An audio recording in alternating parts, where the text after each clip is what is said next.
Shalom. I want to give all the praise, all the glory, all the honor to Yahweh, Bahashem, Yahushai, Bahashem, Rakah Kodash.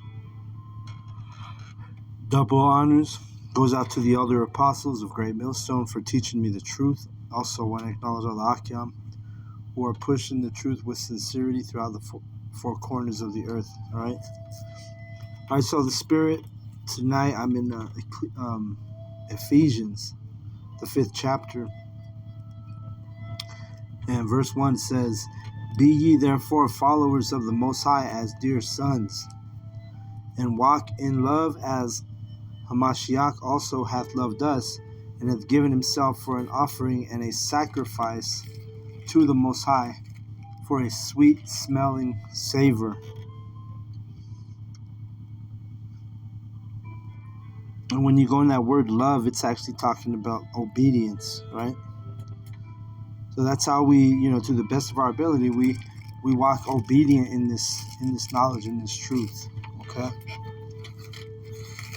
Verse 3. "But fornication and all uncleanness or covetousness, let it not be once named among you as becometh saints." So as we come into this knowledge and this truth, we're putting on those new garments, right? We're cleansing our way, Yahweh Bashem Yashai is cleansing our way by way of this knowledge, by way of this truth, right? Psalm 119, I think it's 11. No, 9. Psalm 119:9, it says, "Beth wherewithal shall a young man cleanse his way, by taking heed thereto according to thy word." So this is what makes us, this is how we cleanse our ways, is by taking heed to the word. All right? Not by ignoring the word, not by, just forgetting the laws altogether. No, but we have to take heed to this knowledge, take heed to this word. This is how we become clean. All right? We're cleansing our way. Ephesians 5:4. "Neither filthiness, nor foolish talking, nor jesting, which are not convenient, but rather giving of thanks." You don't want to be out here acting filthy, right? Or being a foolish talker, or jesting. That word jesting, it means joking. You don't want to be. You want to, like a couple lessons ago, I said the seriousness of this truth, right? Yeah, we have fun with this truth every now and again, but for the most part, you got to balance it out, and this is a serious, solemn thing that we're a part of. You give way to being a joker, or just talking foolishly or filthy talk. You're going. It's not how you cleanse your way. Okay. Verse 5. For this ye know, that no whoremonger, nor unclean person, nor covetous man, who is an idolater, hath any inheritance in the kingdom of Hamashiach and the Most High. So remember, whoremonger is like a pimp. Whoremonger means you're selling, you're selling women, you're selling whores. It doesn't mean you have multiple women. It means you have women and you're making money off of it. Like literally like a pimp would. Just to be clear on that word and what it is. Verse 6. "Let no man deceive you with vain words, for because of these things cometh the wrath of the Most High upon the sons of disobedience." Right. So if you're of the elect, you won't be deceived. All right. That's the first thing I'll say. Matthew 24:24 tells us that. Matthew 24 and 24 reads, let's see.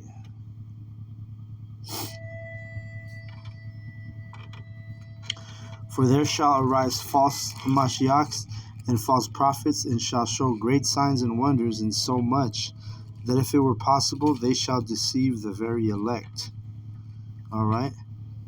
So the false prophets, they could use their vain words. They can teach their false doctrines, and those vain words and those false doctrines, they work on a lot of people. A lot of people are easily deceived, but they don't work on the elect. The elect won't be deceived. All right, the elect, if you're a part of the elect, you'll have a spirit of discernment, which means you'll be able to recognize, that it's bullshit. If you hear a false prophet teaching, you're going to see right through him, right? Because that's the characteristic of the elect. But the heathen, the 2/3 who are not of the elect, those are the people that are deceived. Those are the people that will continuously call on false idols. They'll believe lies that they're taught. Even when they're taught the truth, they're still going to cleave to the lies. And it's the way Yahweh set them up, right? He hasn't brought them into the marvelous light, which the marvelous light is dealing with his knowledge. Ephesians 5 and 7. Be not ye therefore partakers with them. Right, so we don't want to be associating with people who are, vanity, useless, unclean people, whoremongers, covetous men, idolaters, right? That saying, birds of a feather flock together. You don't want to be guilty by association. And if you're hanging out with, the heathen, then pretty soon you're going to be a heathen, right? So it's just best to just not even put yourself in those situations. 8. For ye were sometimes darkness, but now are ye light in Yahweh. Walk as sons of light. Right, so this knowledge, this truth. That's what this light, the light represents, this knowledge, this understanding. And it's been a spirit where I've seen a lot of brothers putting out videos like, let this place go. Yeah, we're at the times, we're at the end, man. It's time to literally let this place go. And if you don't, because we're in the flesh, I'm talking about even the saints, even the prophets are in the flesh. So if you don't let this place go, you're just gonna you're gonna vex your spirit, right? You deal with women in this truth, your spirit will be vexed. These women in Babylon are not they're not what we need, man. I saw the brother from Kansas City, Brother Yawasop. I met that brother. He came out for the camp. One of his lessons popped up on my YouTube today, and I watched it, and he was going in on the women. And really, we're just, we're just reinforcing what we already know when a lot of these lessons that we do. But when you hear the other brothers speak on it, hey, that's that body, that's that spirit talking to us. And he was going in on the women, man. He was in the, in Ecclesiasticus, I believe it's chapter 26. That chapter goes in on women, man. And the brother Yahweh from Kansas City was doing that lesson, and I watched it. It was a good lesson, man. And it's stuff that we've already read and learned, and maybe we've already done lessons on. But when you hear the other brothers do the lessons, that's the spirit just speaking to us. This place is it's so close to being finished.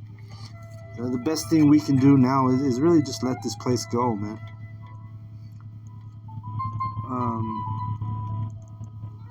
Verse 9. For the fruit of the Spirit is in all goodness and righteousness and truth. Right, this is the only place where you're not going to be vexed, man. When you're doing your lessons, when you're at camp, when you're with the brotherhood, you know. You outside of that, our spirits are vexed, man. And we're in this flesh, so we do things that sometimes where you're around people, you're around different people that it's a vexation of spirit.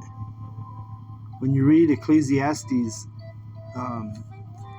King Solomon, he talks about that, man. He goes in on the vexation of spirit, how it's all vanity and useless. And that's the spirit that we should really be in this time. You talk to people about this stuff, and they're like, oh man, like they may look at you as a negative or you're an asshole, or you never have nothing good